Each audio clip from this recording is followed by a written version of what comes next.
Welcome to the Art and Science of Complex Sales, proudly presented by Membrain. This podcast is your gateway to mastering the craft of modern selling. If you're passionate about growth, impact, and unlocking your full potential in sales and revenue, you're in the right place. So don't forget to like, subscribe, and share. And now let's get started with today's guest. Hey everybody, today we are welcoming Matt Long. Matt is co-author of Winning Faster, the MOVE framework for enterprise sales success. He's also co-host of the Software Sales Simplified podcast. Matt is a longtime sales engineer and a top performer. Today he is focused on helping enterprise sales organizations drive up win rates and drive down deal times by optimizing how they sell technology solutions. So let's get started with Matt Long. Matt Long, aloha. Welcome to the show. Aloha. Thanks for having me. Great to be here, Paul. Absolutely. Well, I am wearing my Hawaiian shirt just for the occasion, and that is because you are coming to us from the Great Island, the Big Island, right? That's right. I'm on the Big Island up in Waimea. So Waimea is actually up about almost 3,000 feet. So it's pretty temperate up here, and the trades are blowing today. It's a beautiful sunny day, so happy to be coming from Hawaii. Well, I can't say that I'm competing, but Ohio, I'm looking out at oak trees, a gray sky, and a little bit of rainy drizzle right now. But that's okay. I'll take it. I love my spot. How long you been in Hawaii, by the way? I've been here a little over 4 years. So okay. My mom's actually from Hawaii, from Lanai. And I was always trying to figure out a way to get here. But in software sales, there's a lot of travel, as you can imagine. But then when COVID hit, that ended that. Right? So it was my opportunity to make the jump. I have 2 young kids. And so to be near grandma and the cousins and all that was really great. So it's been a great experience. That is so awesome. I mean, there are some upsides of what happened during COVID, and that's definitely one of them. So software sales, you have a background in that. I know you've been working in that industry a lot.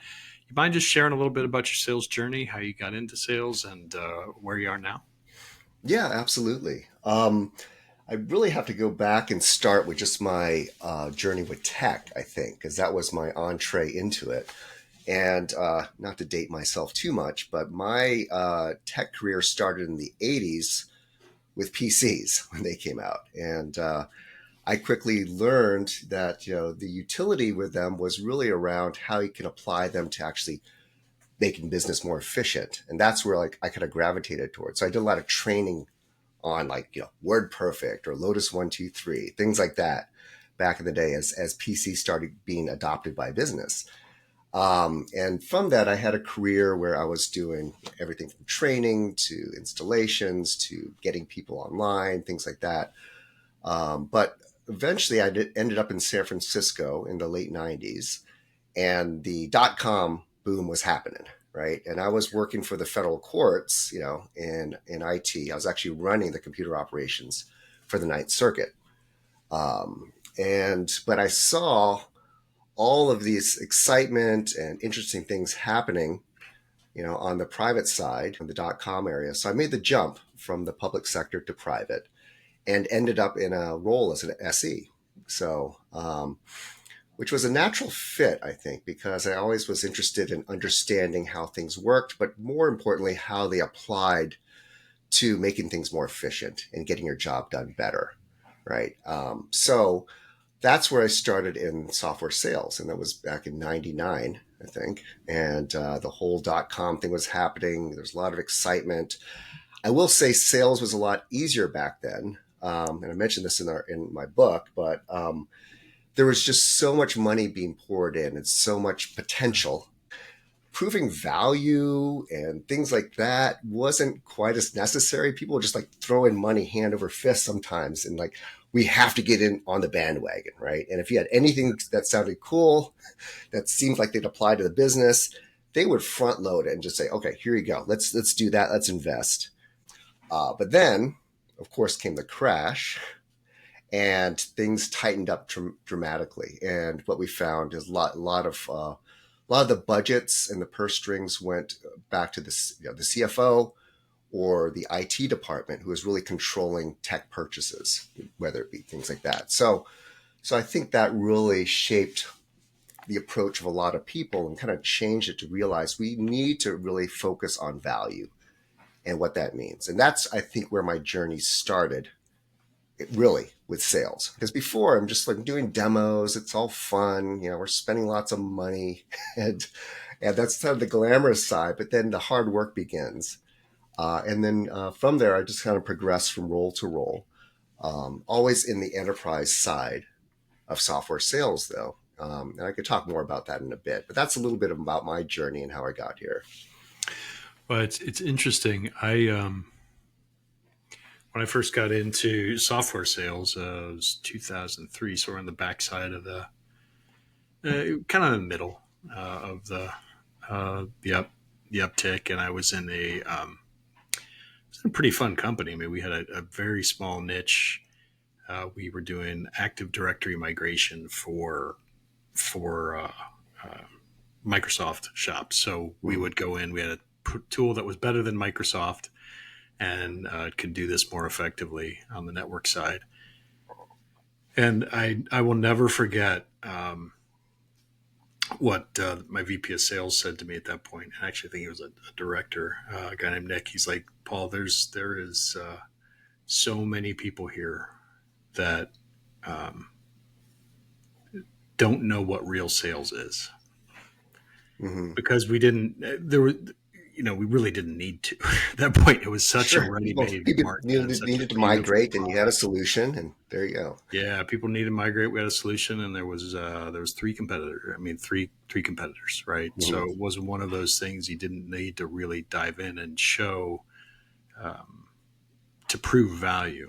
And so that's a really interesting thing in your journey. So let's dive into that. Let's dive into the start of the value creation engine in the SE role. Like, tell me a little bit about how you dove into solving that problem and how you came out the other side, writing a book and starting a company and changing the world of sales. Yeah, absolutely. I mean, I'll be honest. I don't think I really started selling in earnest until probably about 8 years into my sales career. Because I was still in SE, I wasn't really understanding just all the nuances of the account relationship and things like that. What I was really good at was really breaking down all the different components about what had to happen for this deal to land, right? So I would focus on that, but it's more on the technical side. But after a while, I started noticing that the more I was able to partner with the AE and really break this down strategically, and give input also on, the cost and the way we should implement and things like that. That's really when I started getting very strategic about how we're approaching these deals. And I think that's when selling really began, because then you start understanding all the dependencies and all the things that have to go into making this deal happen. And again, enterprise software deals, can take 3, 6, 9 months, sometimes longer. So these are very sustained campaigns, that require focus. And when you're supporting a couple of AEs and a couple of opportunities, it's very easy to lose focus and just focus on just the immediate thing at hand, but not looking at the big picture. So personally, I started kind of documenting, and not necessarily manually, but in my head, kind of categorizing how I'd organize the different components of a deal to make sure that I was always aware of where we were in that process, and also what was important at that time to continue that campaign. So that's really where it started. And as I got more senior in my role, and just continued to help close larger and larger deals, that's when it really dawned upon me that there is a method to this madness, right? And you start looking at a lot of the different methodologies out there. There's MEDDIC, there's BANT, there's spin selling, all these different types of things, which are all helpful. But really, we were creating our own way of kind of understanding and organizing these enterprise deals. And that's really kind of what led to the book. I found myself about a year and a half ago on the wrong side of a layoff, right? Hmm. And I just realized, that just being a top producer, wasn't enough anymore to keep your job. And that was a little bit of an eye-opening experience for me because I've always been a top producer in sales. But as you get older and your salary requirements get bigger, I just decided that, well, I could get another job, but maybe this is a chance to pivot.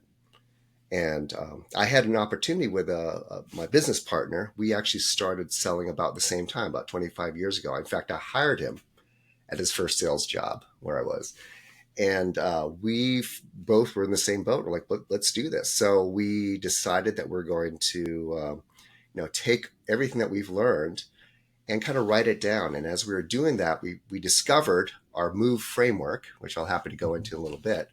But that's kind of what led to that. And that's kind of the crux and basis of our approach. We do, sales training now. We come in and help revamp your demo strategy, the way that you do technical POCs, improving things, all these different types of things. But it's all couched around this framework that we have.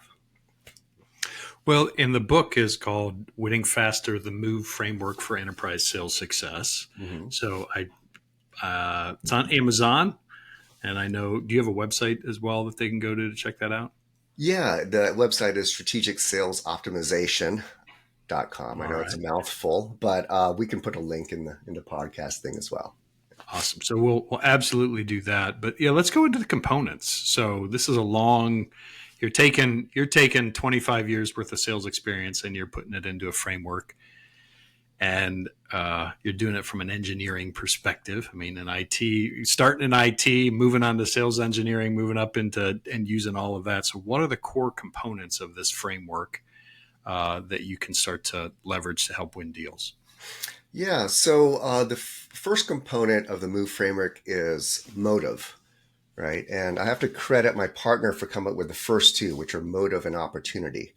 He he was studying law, and so he has that kind of approach, right? But I think the thing that I really discovered over time was that everything is dependent upon discovery, good discovery in sales, right? So motive is really the first component. Is like, why do they want to do anything? And part of that is understanding, what are they trying to accomplish? What happens if they don't accomplish that? Who cares about it? All these different types of things. And really the reason you're trying to understand that is to build a business case for them, right? And I found that over time, I would be doing more of the business case writing than the customer, right? They kind of have one, but it's like we'd help them because quite frankly, we've done this, dozens, if not hundreds of times, right? So we are kind of the experts there. So, but always being curious and always asking questions about why do you want to do this and reevaluating it through the course of the 6-month cycle, let's say, because things change as well. So it's just always being curious and asking why is that important? What would happen if that doesn't work was a key component. So that's motive, right? And I think a lot of the methodology. Go ahead. Yeah. Yeah. Well, I was just going to ask. Sorry to interrupt. Mm-hmm. A question on that because I hope this doesn't take us for a left turn. But you say business case, so Mm-hmm. you're understanding you're doing discovery, so you can build a business case. What are the components of that for you? Do you have like a component method where you just break down different elements of the business case for a company, especially in enterprise software sales? Yeah, I mean, the ones that I mentioned earlier are really critical. I mean, why do you want to do anything?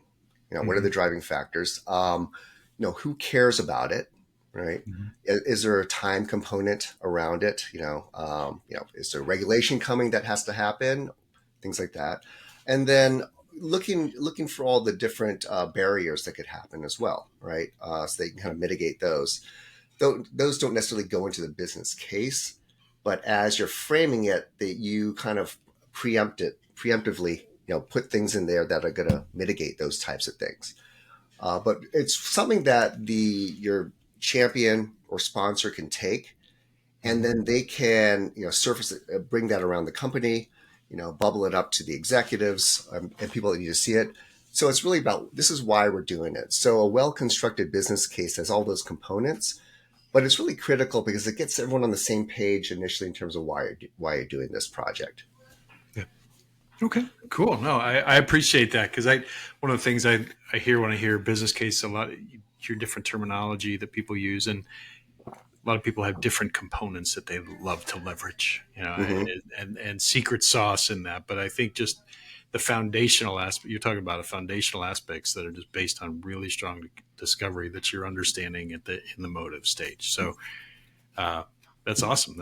That's great work. Do you dive into that in the book as well, around like how to Yeah, for construct that sure. We case? get into that and then really peeling it back as well, understanding, what are the risks involved? What are the rewards? What are the upsides? So all of these things, again, and these are things you discover over the course of months, right? It's not, you don't get all this on the first discovery meeting, right? So it's what we're really trying to teach is that there's all these different ways to look at the puzzle.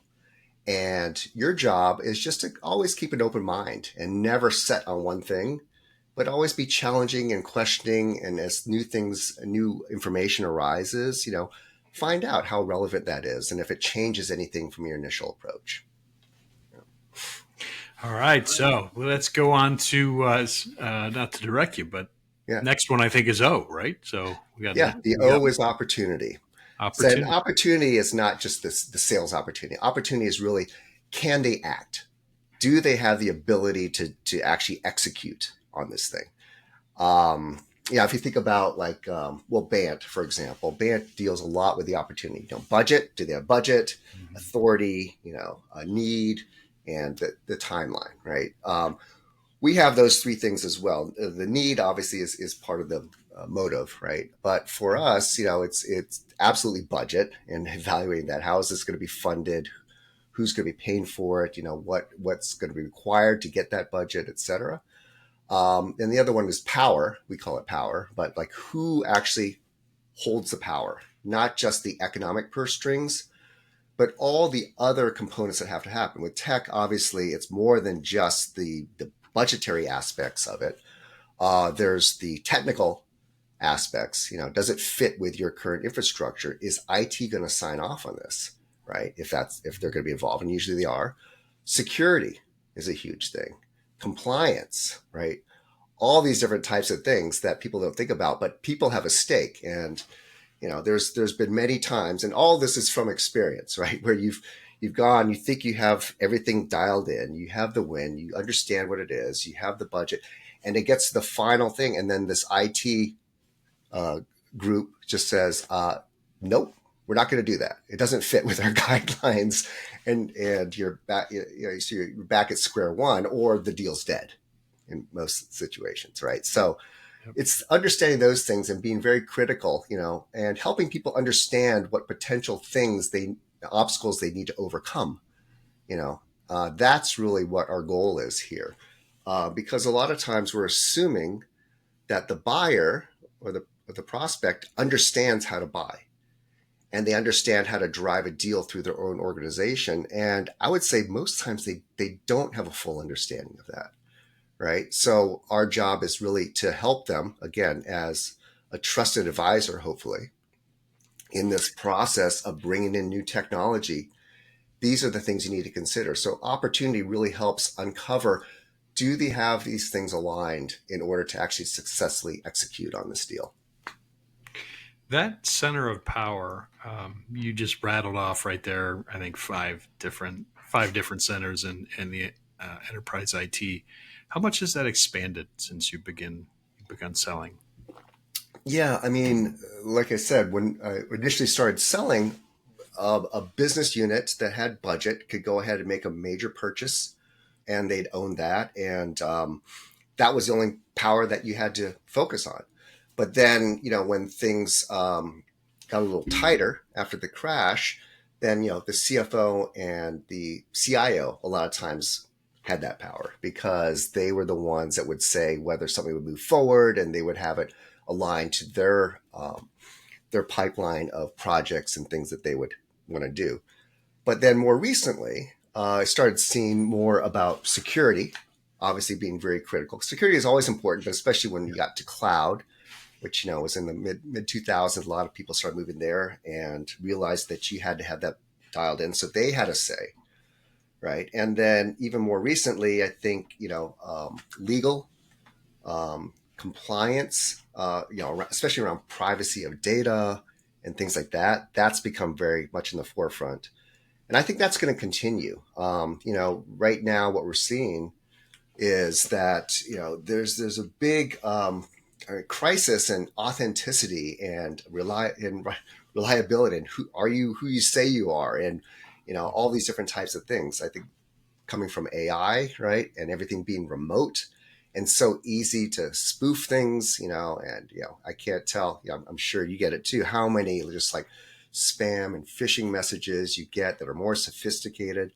So I think who's ever governing that, it's security, it's legal, all these types of things is going to have more of a say as well. So that's been the progression I've seen. I'm sure there's other departments that are going to be involved in the future as well.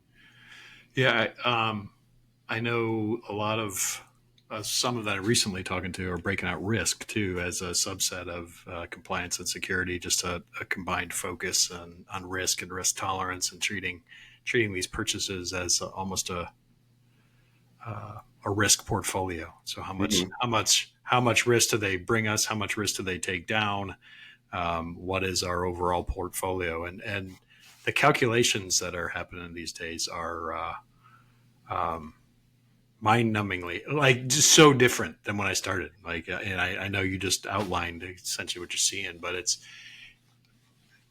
when you're looking at that, it really makes it, and I'll make a statement, I just want your comment on this. I think it really makes it all the more important to go back to those the fundamentals that you're discussing. Is how do I outline these buying centers, the structure of power? There's going to be more of them. But how then do I drive them to action or speak to them effectively? And so that seems to be something doesn't look like it's shrinking anytime soon. No, certainly not. And that's why, as part of the business case, we try to look at all the risks involved as well, right? So kind of get ahead of it. But I can't tell you how many times in the older days, I say not more recently, where, the deal's just driving forward, everyone's got the green light, it's going, and, I'll raise my hand and say, hey, we've not evaluated this with security yet, or we've not talked to them at all. We need to do that. And the AE like, no, we don't want to disrupt the flow. And it's like, okay, I'm just telling you, don't be mad if on the final hour the deal gets killed because you have not done this. So people are more open to actually making sure that you turn over all the rocks, right, so that this deal goes forward. So the real question is, how do you help people identify those maps before they go into a deal? Like, do you have any methodology? In that stage of opportunity, do you have a naming convention or a system by which you help people identify those maps of power? Yeah, we don't really have a grid to fill out to make sure you're capturing everything, but we do talk about all the different centers of power, especially when it comes to technology, right?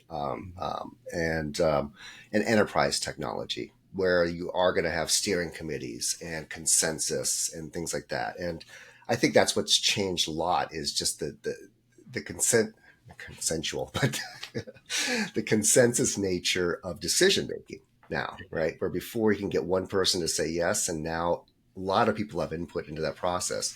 So understanding kind of and outlining what those potential things are, and then letting you go in and making sure that you ask the appropriate questions, and then just kind of document them. So we don't have an organized system for doing that, but we do talk about the key areas that you really need to understand as part of an enterprise sales campaign. That makes a ton of sense. So you said your partner had the M and the O. Are you the V? Did you? I'm the V. The V was kind of both of us, and the E I'm going to take credit for. But let's talk about the V first. The V just kind of came up, which is like the value, right? Because we're always talking about the value. But once you do the first two well, you're really trying to map that to what is the value to the organization. And this becomes sort of your North Star as you're driving this deal forward, because you always need to return to that value, right? And remind everyone of the value that this project or this effort is going to bring to the organization. Not just the organization, though, but the individuals that are involved as well. Each one has a different value driver for them. Some of it's personal, some of it's organizational, right? But doing that really helps, because again, these campaigns are very long and things get sidetracked and new things come up, and there's a fire to put out, et cetera. And people forget, why are we doing this thing? Right? Because guess what? They're not focused on your deal.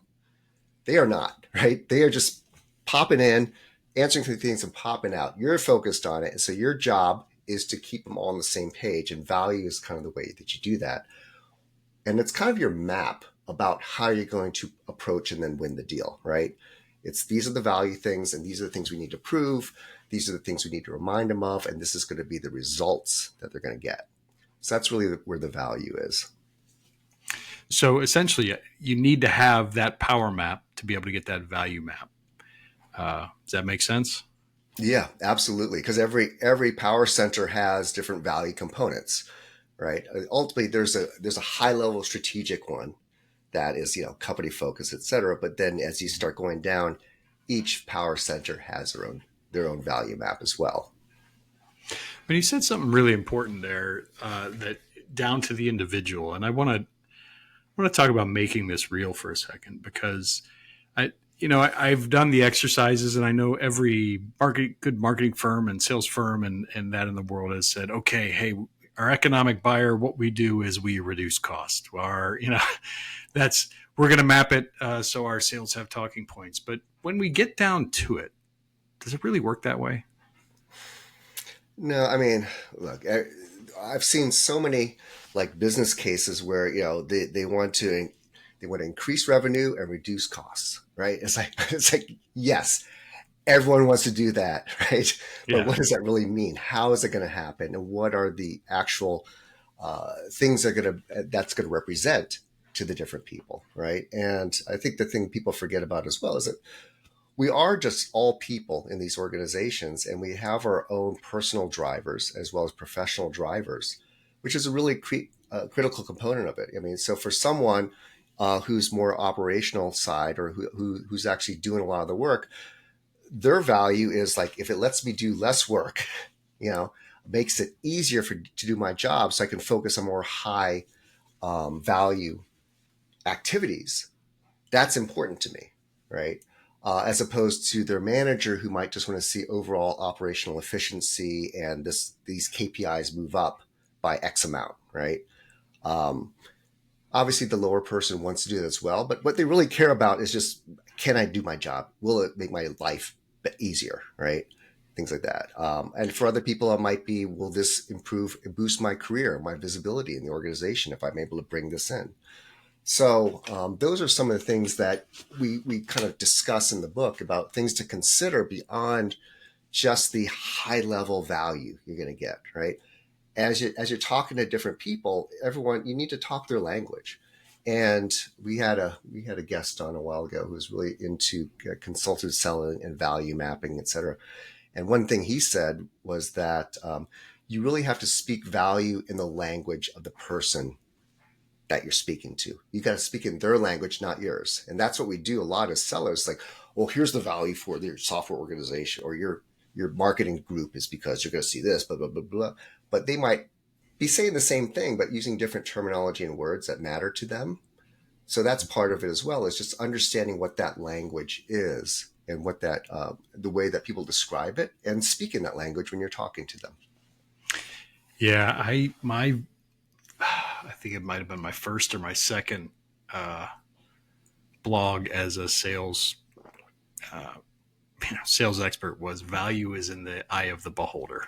Mm-hmm. Right? So, and that's why I'm really fascinated by the value maps that people make and how they do it, because you're dead on, right? It comes down to being able to describe it and have it be accepted in somebody else's language, right? Something is not valuable because a salesperson tells them it's valuable. There's not value. Something is not valuable because they get it at a discount unless that person values showing that they have a discount, right? Right. So for example, we was working with a company down in Mexico, and they have a whole, I know their buying center and procurement gets bonused. And I learned that procurement gets bonused on discounts that they achieve, Mm-hmm. right? And so that's a value. That's a very high value to that particular person to be able to get a deal done. Others, they just don't want to spend the time. They don't want to. So that mapping is so important, and systems to do that fascinate me. I absolutely love them. Mm-hmm. So I can't wait to get into the book and read your stuff on it, because it's so necessary to speak a language that actually communicates and then impacts change. Yeah, and I think one of the things that we focus on, which is I don't know, a little unique, but our spin on it is, a lot about storytelling. So really understanding use cases, the user stories, the solution flows, right? Because that's the way that people really understand these things. Everyone understands the high level, goals and things of a solution, but like, what does it actually mean day to day? How is it going to transform an organization from a process perspective? What does that look like? Because then that's going to lead into the E, which is the engagement. It's like, okay, at some point there's going to be a demo of the solution, and the demo has to speak to these value points, but also a language they can understand and in a scenario that makes sense to them, right? So this is where it all starts coming together. And I'm going to hop over to the E a little bit, because I think this is something that's kind of unique to our framework, is that the engagement. And what the engagement means is, after you've mapped all this stuff out, every interaction that you have with a customer for the next 6 months has to be mapped to this value. And you have to keep that in mind as you're doing this, because I've seen so many times where an AE would do great discovery and outline these things, and then come time to the first presentation and demo, and it's just a generic presentation. Like, what happened to all the stuff that we discovered, right? And then sometimes they'll put a couple things in there as well, but then they show a demo, and the demo's kind of generic, right? So these are all things, I think, missteps, right? And people assume that just because you've had success selling software at another company, that you're automatically going to know the best approach for an engagement and engaging a campaign. And it might be completely different, but it doesn't necessarily mean that you have all those steps down. So I think that's really where the value comes in, is by identifying these use cases and things that are resonant and make sense, that are tied to the value, is where you really start to prove that your solution meets their needs. I had an SE. I'm going to go back to that very first company that I was selling software with. An SE named Rob, who was not sure that we had a framework like this, but I know that he was the best I've ever worked with, like in terms of this. It was, and I was a young rep, and he was helping me through it, right? But it was just so refreshing. Like it was actually hard for me to learn the software sometimes when Rob showed it, because he was showing things that actually engaged that particular person. Mm-hmm. Right. It wasn't a full overview. Sometimes his demos lasted 4 minutes, because the person was like, that's all I need to see. Like, he dove to the heart of the problem, and he drove in, and it lasted, because he was able to show that value in there and actually bring it. He understood the centers of power. He understood the value, and he was able to engage. I like your using your language, right? He's able to engage at a level that actually meant something Mm-hmm. to people. And I do find that very often, being both a customer of SaaS as well as an advisor to a lot of it, is that they're looking for the perfect demo for everybody. And by doing so, they miss the mark on everybody. Right. And Yeah, so for sure. And that's just a massive, it's a massive win when you can do that effectively. So how are you working with people? So today you have the book, you have a podcast. How are you working with companies to drive this framework into how they sell and help them realize more revenue? Yeah, so as you may be well aware, there's a lot of people in the sales, consulting, training space, etc. And a lot of it's focused on the AEs, right? Mhm. On the sellers, like how to sell better, how to qualify, prospect, all these types of things. How to do discovery, right, is important. So our approach really, because both of us come with 25 years in SE leadership, SE either as IC or as a leader, right? And so our approach is really let's attack the more technical part of the sales Yeah. cycle, and it might be the SE team, but a lot of times, our approach is like to the CROs, like, are your demos just kind of lackluster? Are they just like a feature dump, right? Are they Mhm. really? Do you feel like they're really compelling?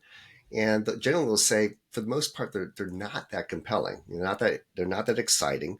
I do have one or two SEs that are really good at it, but I can't get everyone on board, right?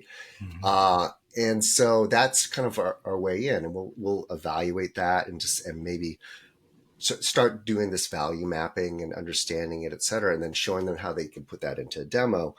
But through the course of doing that, we can either go further up or further down based upon what we discover. So sometimes what the problem is that we're just doing way too many POCs, right? And POCs are expensive, they're time consuming, they don't guarantee a win. And we'll start uncovering that. And it's like, well, the reason you're doing a lot of POCs is because your demos are crap. It's like you're not proving anything Yeah. in your demos. So now they're relying upon let's do a POC to prove value. But then they see value, but they're like, oh, okay, not interested, right? So it's not even a qualified POC. So that's one way Mhm. that it goes.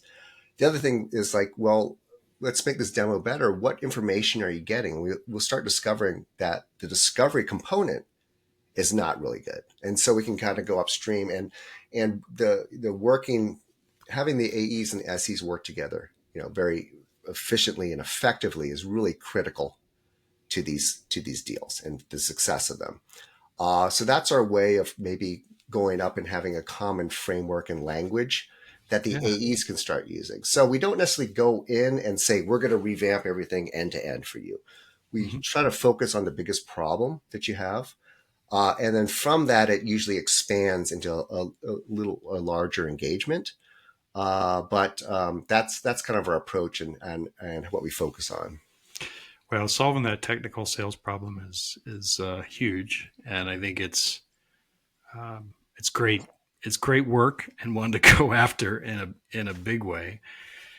One of the things that I think that's so incredible about that is that team selling is such a fun sport, right? Yeah. When you do it well, it's one of the most amazing things to do. Uh, you're winning as a team, you're collaborating, you're speaking the same language. But at the same token, when you're not, it's horrible. It's a terrible experience, especially like if you're pulling and pushing on each other and somebody's saying one thing and you're saying another, and each is trying to have their own agenda.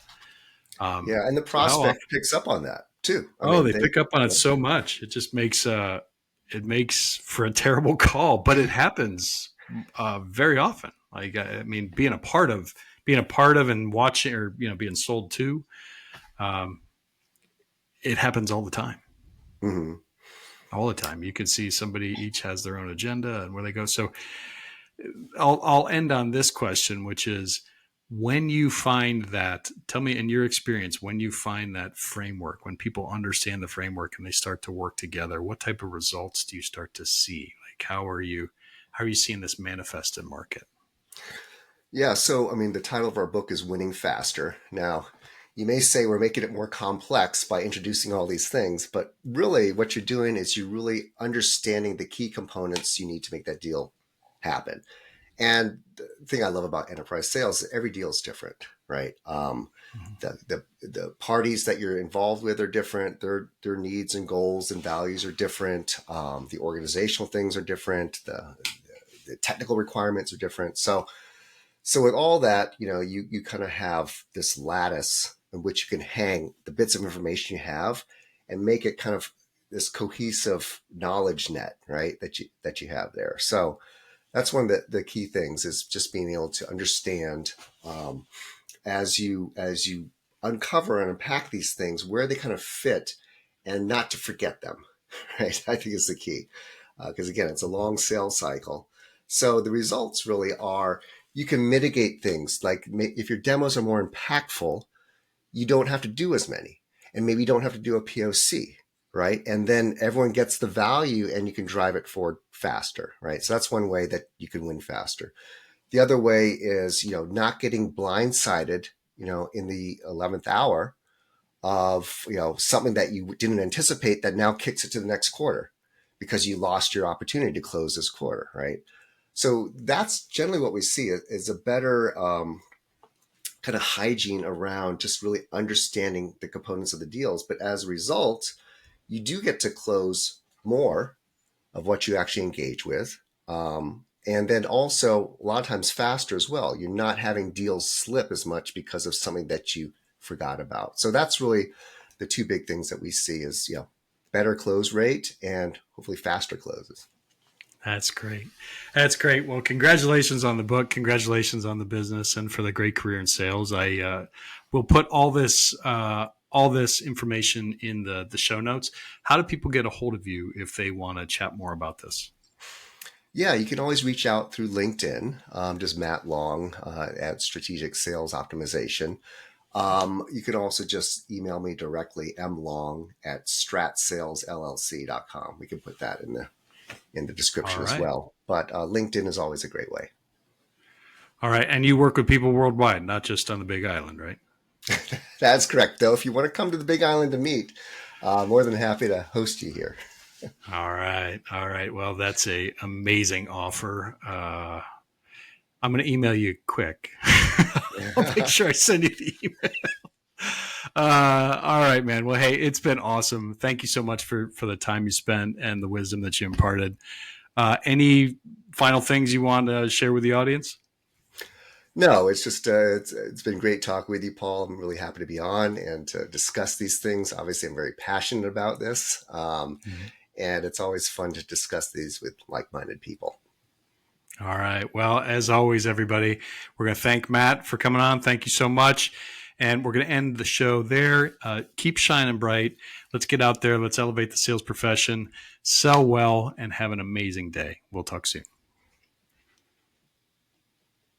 No, certainly not. And that's why, as part of the business case, we try to look at all the risks involved as well, right? So kind of get ahead of it. But I can't tell you how many times in the older days, I would say not more recently, where, the deal's just driving forward. Everyone's got the green light, it's going. And, I'll raise my hand and say, hey, we've not evaluated this with security yet, or we've not talked to them at all. We need to do that. And the AE like, no, we don't want to disrupt the flow. And it's like, okay, I'm just telling you, don't be mad if on the final hour the deal gets killed because you have not done this. So people are more open to actually making sure that you turn over all the rocks, right, so that this deal goes forward.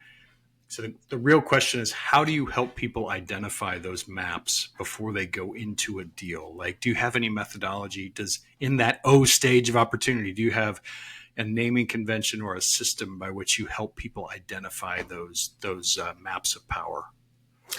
Yeah, we don't really have a grid to fill out to make sure you're capturing everything, but we do talk about all the different centers of power, especially when it comes to technology, right?